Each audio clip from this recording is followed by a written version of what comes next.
to come and deliver our document to Prime Minister of England and the United Nations, because we are ready to leave Nigeria. So after this rally, we are going back to Nigeria. Yes. After this rally, I promise you, my people in Nigeria, my Yoruba people in Nigeria, I am the Sunday Adeni. Osha! Osha! What do you say? I fear only God. Yes. If you God say yes, nobody can say no. Yeah. After this, my document delivered to this country, I'm coming back to my land. Yes. In good health. To let our people Yoruba know that we are ready to go. That's it. Yes. This time is not first time. I swear, this time is not last time.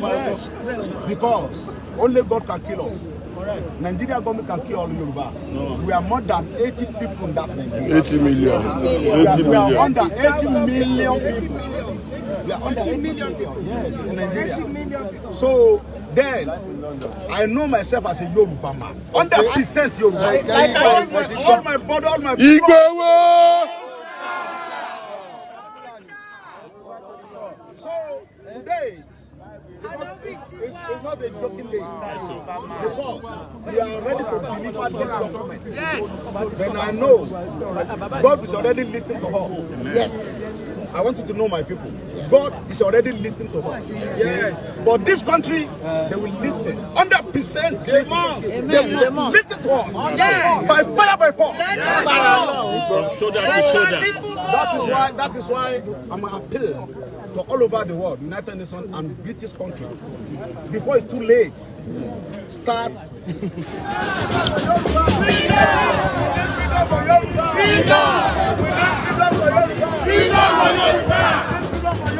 Freedom for Yoruba! Freedom for Yoruba! Freedom for Yoruba!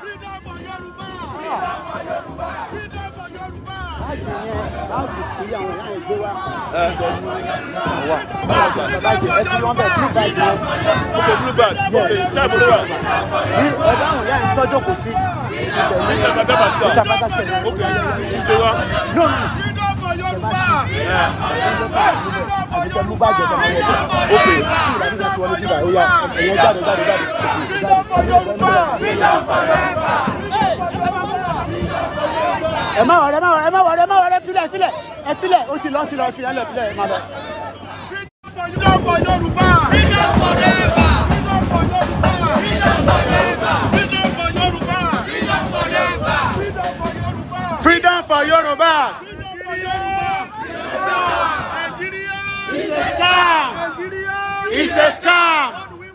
Yoruba nation! Yoruba nation! It's a scam! Yoruba nation! Yoruba nation! It's a scam! Yoruba nation! Yoruba nation! Now! Now! Yoruba nation! It's a scam! It's a scam! What do we want? Yoruba nation! What do we want? Yoruba nation! It's a scam! It's a scam! It's a scam! What do we want? It's a scam! It's a scam! What do we want? Yoruba nation! It's a scam! It's a scam! What do we want? Yoruba nation! What do we want? Yoruba nation! Yoruba nation! Yoruba nation!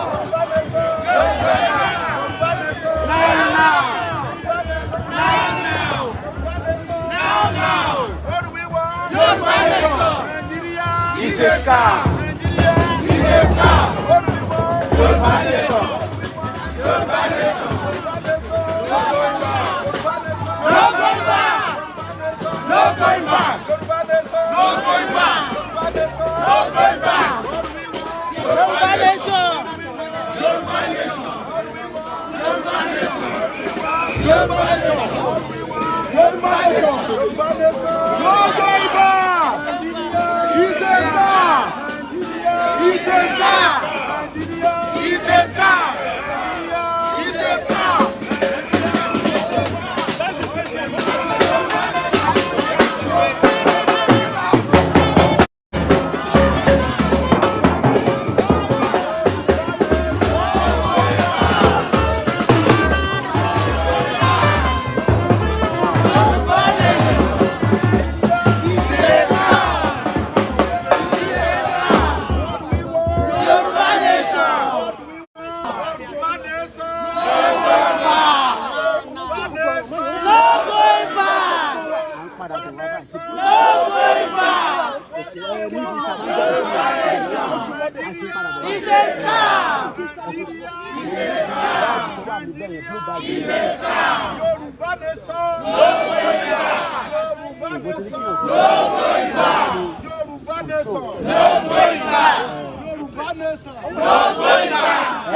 Yeah, if I don't proceed, I'm afford by. Okay.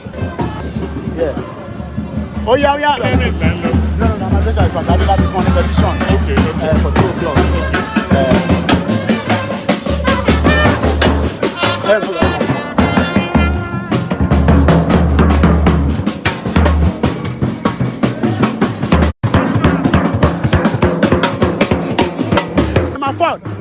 I'm afford by. So we don't say yeah. So we don't say yeah. And then when you go to 2 o'clock, okay, we get this move because it's blocking. You're gonna block it. All right. Yeah. So as soon as everyone's behind the turret. Oh yeah. No.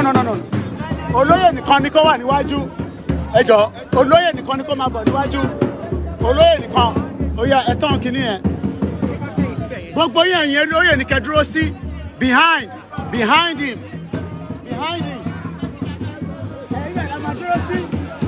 So, oh yeah. No.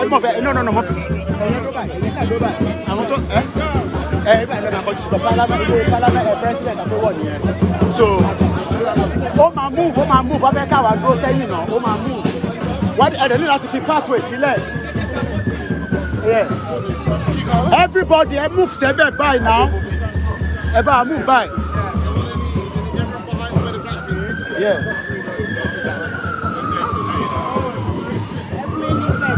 Lift left.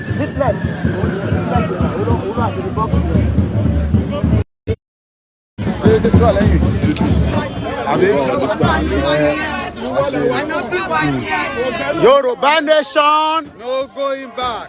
Yoruba nation. No going back. Everybody láti wà lọ.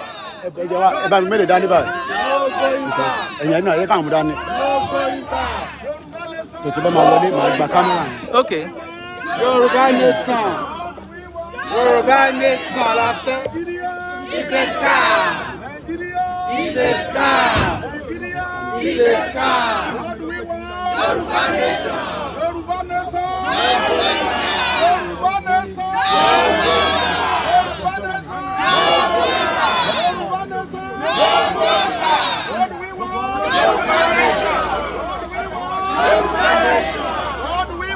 Yoruba nation. It's a star. It's a star. It's a star.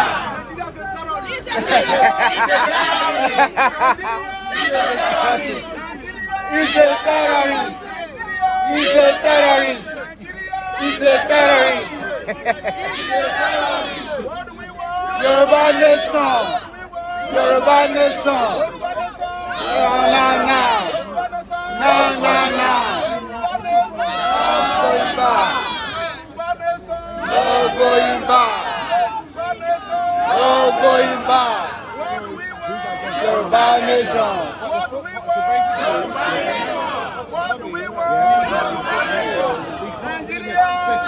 Everyone here goes back a bit. They can move back. So I do it to be back. Oh yeah.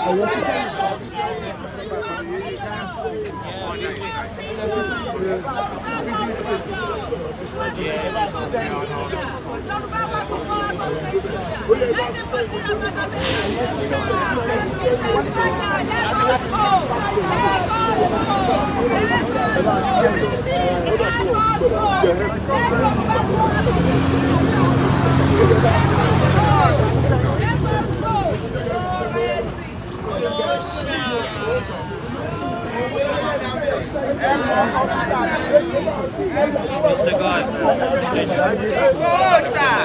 Yeah, Sunday, odejemy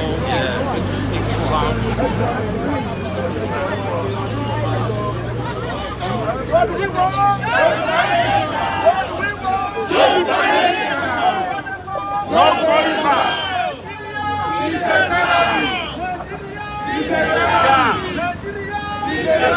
Bro, can you ask him to pull over for us for a minute? Okay. The security guy, because otherwise it's impossible to take any. Sorry, man.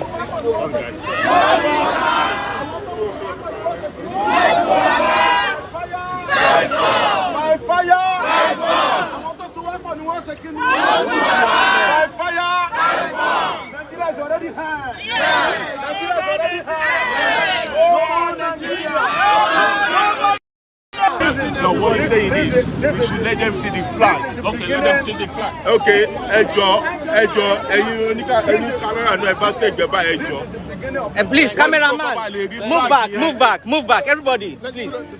Please. Sideways as well, ẹjọ́. This is the beginning of Nigeria. This is the Ẹ̀yin náà bá bọ́ sẹ́gbẹ̀. Ẹjọ́ bá bọ́ sẹ́gbẹ̀. Wọ́n ní kọ́ give flag yẹn. I'm head of Nigeria.